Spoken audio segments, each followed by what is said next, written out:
निर्हेतुक कर्मात भगवंत. खरोखर आज आपल्याला आपले अंतरंग ओळखण्याची खरी गरज आहे.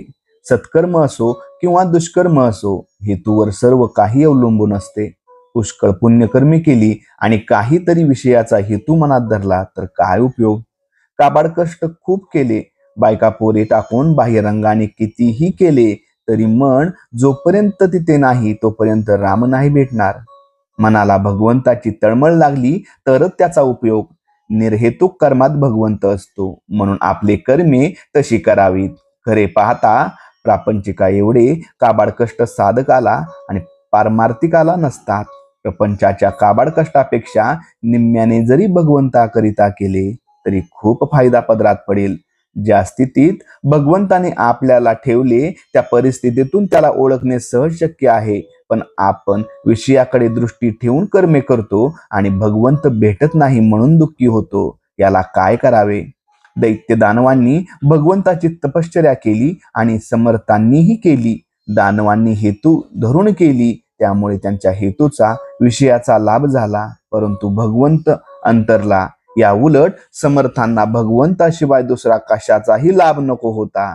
त्या लाभातच त्या सर्वस्व मानले. उत्कट प्रेमामुळे भगवंताचा ध्यास लागतो. भगवंताला पाहून तू भेटलास, आता मला काही नको अशी वृत्ती झाली पाहिजे, तरच मी पणा मरेल.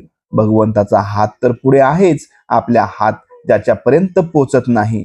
बुद्धीपेक्षा आणि पैशापेक्षा सदाचरणाने वजन जास्त असते. सदाचरण असून भगवंताची निष्ठा असेल आणि आहे त्या परिस्थितीत समाधान ठेवण्याची सवय असेल तर प्रापंचिक सुख लाभते. आणि सुख हे कुठून उत्पन्न करायचे नसून ते आपल्या वृत्तीमध्येच असते.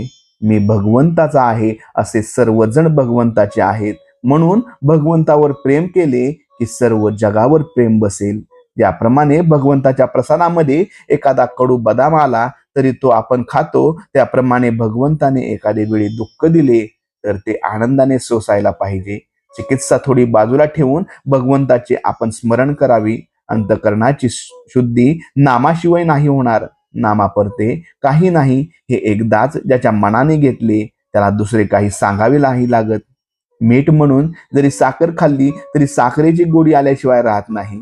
त्याप्रमाणे कोणत्याही परिस्थितीत जरी नाम घेतले तरी ते आपल्याला तारकच ठरेल, यात शंका नाही.